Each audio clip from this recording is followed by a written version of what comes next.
Hi everyone! Welcome dito sa kusina ng senior citizen na mahilig mag-experiment. Ngayong hapon po ay gagawa tayo ng masarap na merienda. Okay? Itong saba ay gagawin natin masarap na pwedeng merienda, pwedeng dessert. Ano? So, umpisahan natin. Kahit na 6 na piraso lang. No? Ilagay natin dito.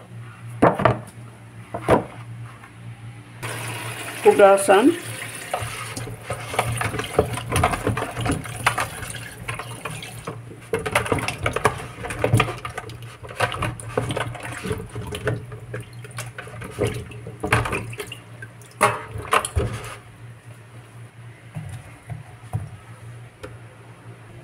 Pakuluan po natin ito ng sandali lang.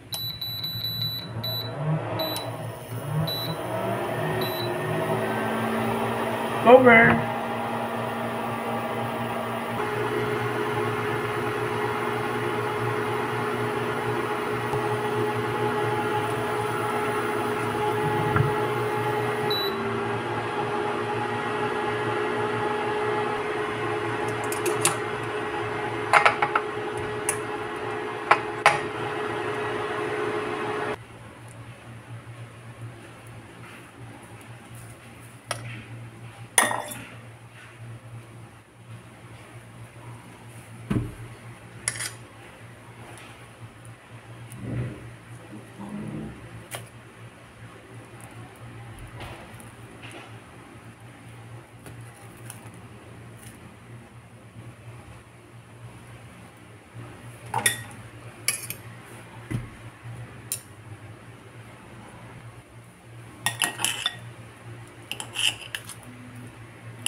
Maglagay lang po ako ng 1 kutsara lang na brown sugar.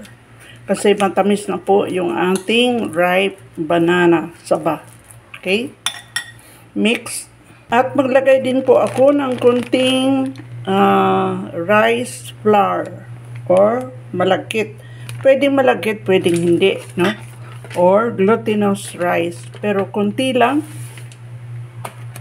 Huwag po natin biglain. Kasi gagawa lang tayo ng dough. So maglalagay lang ako dito mga more or less 3 kutsara lang. At ang ilagay natin pag sobra siyang dry ay kunting tubig lang po. Ganun lang kasimple to make a dough. So pwede tayo mag-add paunti-unti ng water.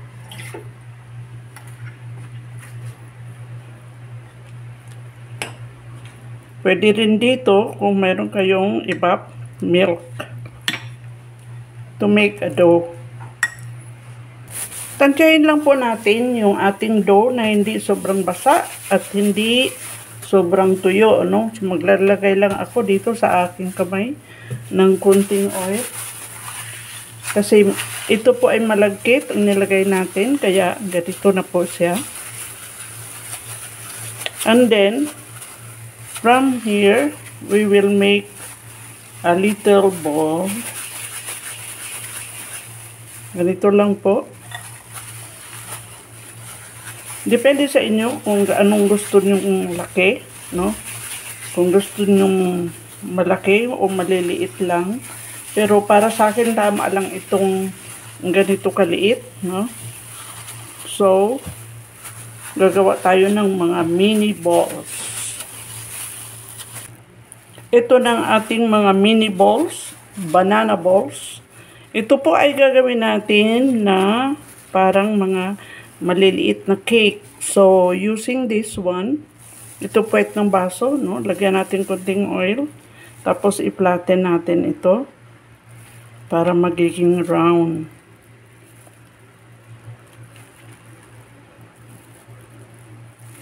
Yan.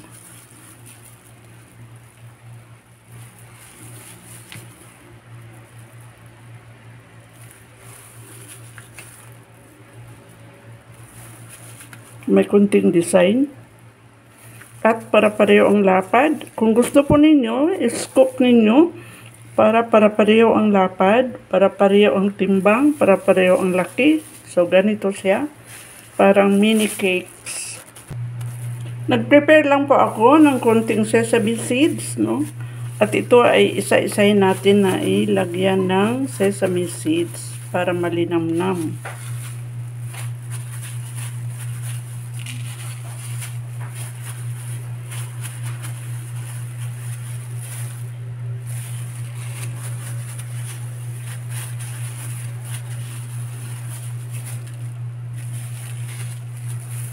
Itong ating banana cake, ito na po siya, ay ipa-golden brown po natin sa konting mantika lang. Para lang mag-golden brown. Vegetable oil po ang gamit natin.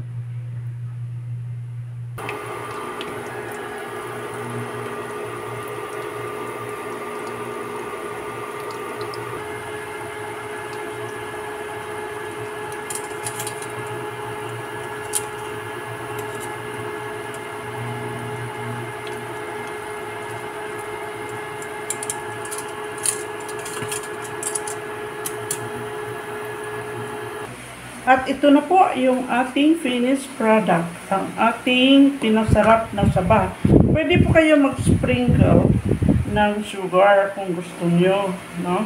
Kasi yung iba gusto ng matamis. Yung iba naman, ayaw nila ng sobrang matamis.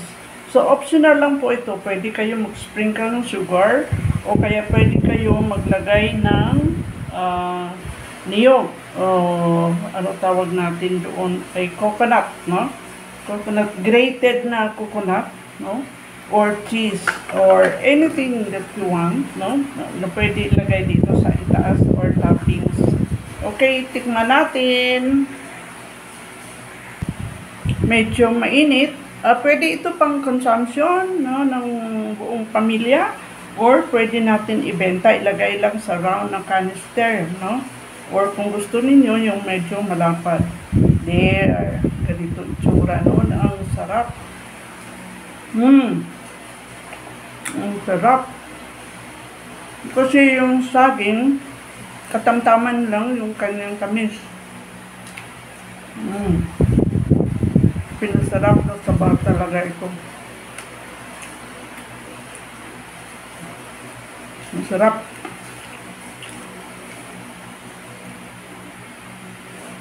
Kung halimbawa, idea pang negosyo, ay pwede po ninyong laparan, no? Malapad ang ilagay dito sa container. Halimbawa, ng 10 piraso o kung maglagay ka dito ng 6 na piraso pero malalapad, ganito kalapad. Malaki po kasi yung sample kong canister at takpan at pwede po natin itong negosyo, no?